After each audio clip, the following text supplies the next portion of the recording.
بسم الله الرحمن الرحيم السلام عليكم ورحمة الله تعالى وبركاته كلنتي وعنا وناكسن داوديل waxaad ku soo dhawaataan barnaamijka muuqaalka ciyaaraha oo xiyaan kala aad kaga barateen aad ka daawataan Rajis Sports TV waa maalnimo axada taariikhdan waxay ku aasaysan tahay 12 bisha toddobaad ee July sanada 2021 qodobada barnaamijka aad kaga bogan doontaan waxa ka mid noqonaya Manchester United oo xiiseynaysa ciyaaryahan ka tirsan Napoli ayaa qodobada barnaamijka aad ku daawan doontaan ka mid noqonaya tababaraha Chelsea Thomas Tuchelna waxa uu maamulka Chelsea ku wargeliyay in xilli hore la dhameystiro oo xaajoodka Dortmund ay kula jiraan ay ku aadan Erling Haaland qodobada soo kale barnaamijka muuqaalka ciyaaraha saaxiibayaal aad ku daawan doontaan waxa ka mid noqonaya Barcelona waxay Athletic kala xaajoonayaan qorshe ay isdhaafsi ciyaartoy labada dhinac ay ku sameynayaan qodobada barnaamijka sidoo kale aad ku daawan doontaan saaxiibayaal waxa ku jiri doona Real Madrid iyo Tottenhamna waxay ku dagaalamayaan difaac ka tirsan Sevilla ayaa qodobada barnaamijka muuqaalka ciyaaraha saaxiibayaal aad kaga bogan doontaan ka mid noqonaya Argentina 28 sano kadib waxay ku guuleysteen Copa America finalka tartanka qaramada Yurub waxa ay ku balansan yihiin xulalka Azzurri Talyaani iyo xulka Trillion isaguna England qodobada soo kale barnaamijka muuqaalka ciyaaraha saaxiibayaal aad ku daawan doontaan waxa ka mid noqonaya Karim Benzema oo Real Madrid sii joogay xitaa hadii ay la soo socdaan saaxiibkiisa qaranka Faransiiska ee Kylian Mbappe ayaa qodobada barnaamijka ku jiri doona Rafa Benitezna waxay Everton u ku wargeliyeen u dhaqaaqaan ciyaaryahan ka tirsan naadiga heerka koowaad u soo dalacay ee Norwich City qodobada soo kale barnaamijka muuqaalka ciyaaraha saaxiibayaal aad ku daawan doontaan waxa ka mid noqonaya Alberto Zambi Laconge oo dhameystiray ku biiristiisa naadiga Arsenal ayaa qodobada barnaamijka aad ku daawan doontaan saaxiibayaal ku jiri doona qodobadaasi iyo qodobo kale ee barnaamijka muuqaalka ciyaaraha saaxiibayaal kaga bogan doontaan aniga Xasan Cabdullaahi ee barnaamijka idin saar halkaan idin kala socodsiinaya waana markale barnaamijka muuqaalka ciyaaraha ee Rajis Sports TV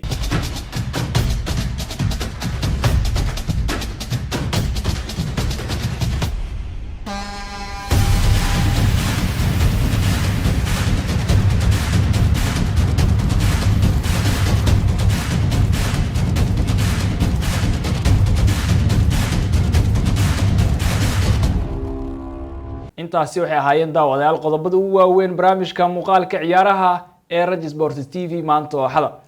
qodobadii aad daawateen hadii aan ku bilaabana Manchester United ayaa lagu soo waramayaa inay wada xaajood ay kula jiraan Napoli iyagoo doonaya Giovanni Di Lorenzo oo ka tirsan Napoli daafaca reer Talyaani ayaa gudanaya waajibaadka qarankiisa Azzurri ee Italia waxaana haatan Manchester United ee Napoli kala xaajoonayaan suurtagalaashaha ciyaaryahankan ay ku heli karaan Manchester United ayaa doonaya ciyaaryahanka inay la soo socdaan kadib marka la soo gabagabeeyay tartanka qaramada Yurub oo caawa finaalista Wembley ku dhacmari doona xulalka Talyaaniga iyo Ingiriiska dhinaca kalena tababaraha Chelsea leeliye reer Germany ee Thomas Tuchel ayaa ku wargeliyay maamulka Chelsea in ay dadajiyaan qorshaha ee kula soo seexanayaan Erling Haaland Chelsea ayaa si weyn u xiiseynaya weeryahanka reer Norway iyo Dortmund Erling Haaland oo 20 sano jira tababaraha Chelsea Thomas Tuchel ayaa la dhacsaneen qaab ciyaareedka ciyaaryahanka dhalashooda geeyina reer Germany ee Thomas Werner iyo weeryahanka Faransiiska ee Olivier Giroud ana haatan Thomas Tuchel oo ka dalbaday maamulka Chelsea inay dadajiyaan qorshaha ee kula soo seexanayaan Erling Haaland iyadoo Dortmund ay dalbanayaan lacageed gaaraya 175 milyan oo lacagta euro dhinaca kale Tottenham iyo Real Madrid ayaa isku garbinaya Jose Gunde oo ka tirsan Sevilla daafaca madow ee qalbada dhexe ee kaga ciyaara Sevilla ee Jose Gunde ayaa si weyn loola xiriirinaya Real Madrid iyo Tottenham ayaa doonaya in Real Madrid ay ka dulqaadaan Gunde oo 52 milyan oo lacagta euro ay bandhigeen Tottenham iyagoo doonaya Real Madrid ay ku garaacaan Jose Gunde oo ka tirsan Sevilla dhinaca kalena Chelsea ayaa kula biireen raacdada Jose Gunde ku jiraan kooxaha xiiseynaya adeegiisa ciyaaryahanka Chelsea tababarooda ayaa raadinaya difaac dheeraad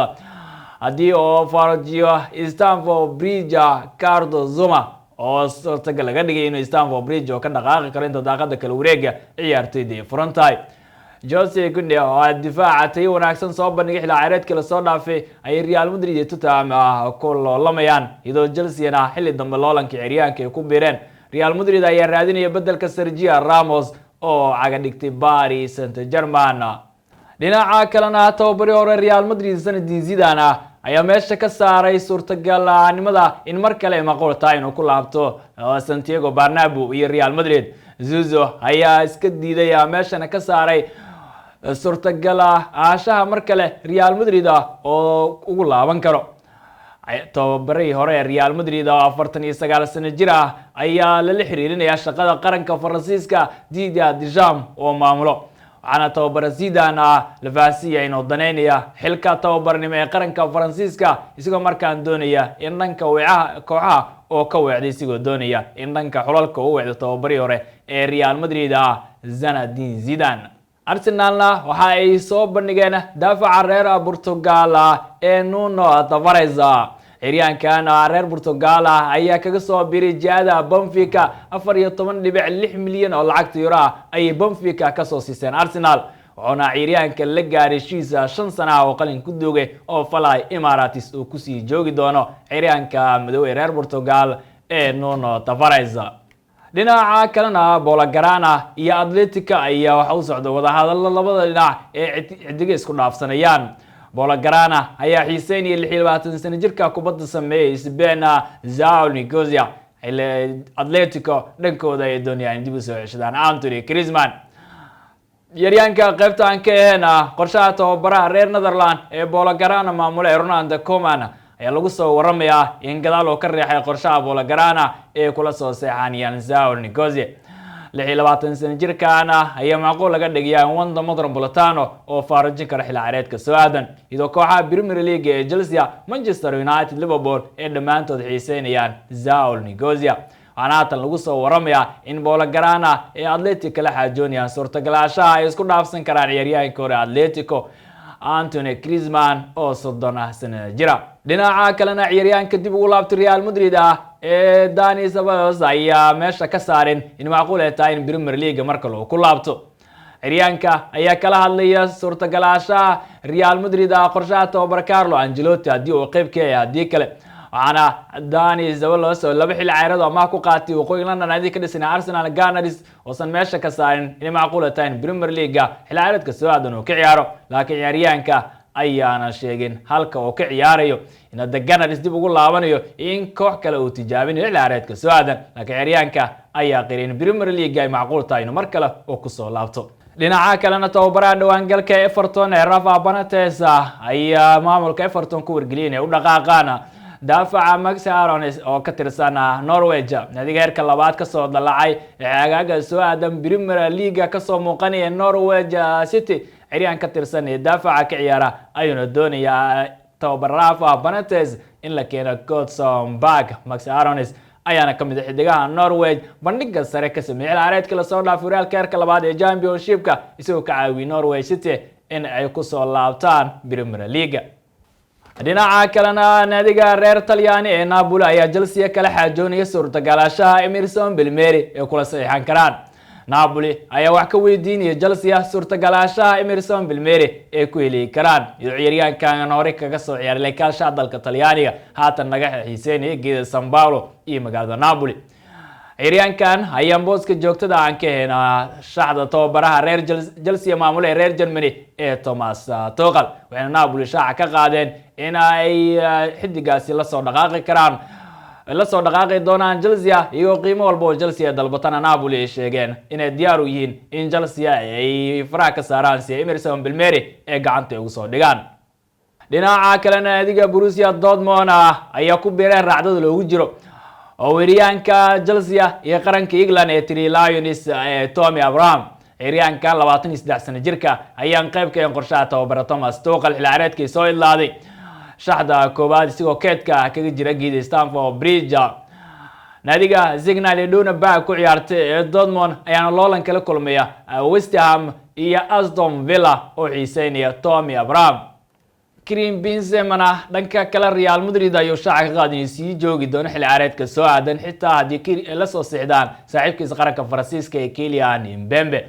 dhanka kalena weeryahanka Faransiiska iyo Chelsea Olivier Giroud ayaa lagu soo waramayaa in heshiiska shakhsiga uu la gaaray Ross Neri AC Milan 34 sano jirka reer Faransa ayaa macquul laga dhigay in San Siro oo ka ciyaari kala xiraaleedka soo aadan marka loo eego in qorshaha tababare Thomas Tuchel oo san qayb keen isagoo season kale soo dhaafay si joogto ah aan ugu ciyaarin Chelsea. qaranka Argentina ayaa 28 sano kadib ku guuleysteen Copa America iyadoo Lionel Messi oo ka baxay abaalmarinta dhanka tartamada caalamiga ee qarankiisa Argentina. Leo oo 33 sano jir ah ayaa Argentina kula guuleystay Copa America kadib markii Guida Maracano ay xal ku garaaceen gudaha dalka Brazil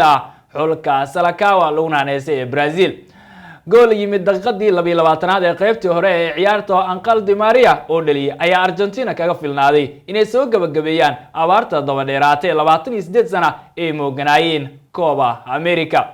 caawan waxaa la soo gabagabeynaya tartanka qaramada Yurub ee Euro 2020 waxaana iskaga hor imaanay Guido Wembele ee bartamaha caasimadda Britain ee London dhacda qaramada England iyo Talyaaniga. Ingiriiska ayaa markood ugu horeeyay ciyaaray finaal tartan caalami ah iyo weliba aan ahaan tartanka qaramada Yurub waxaana jiilka tababare Gareth Southgate oo daayir u badan caawiye doonayaan inay soo gabagabeeyaan abaarta dheeraatay ee Ingiriiska ka haysata tartamada caalamiga. idoo jiilkii dahabiga ee Paul Scholes, Frank Lampard, Steven Gerrard, Michael Owen, David Beckham ee sana Ingiriiska ay ku hogaamin tartan caalami ah.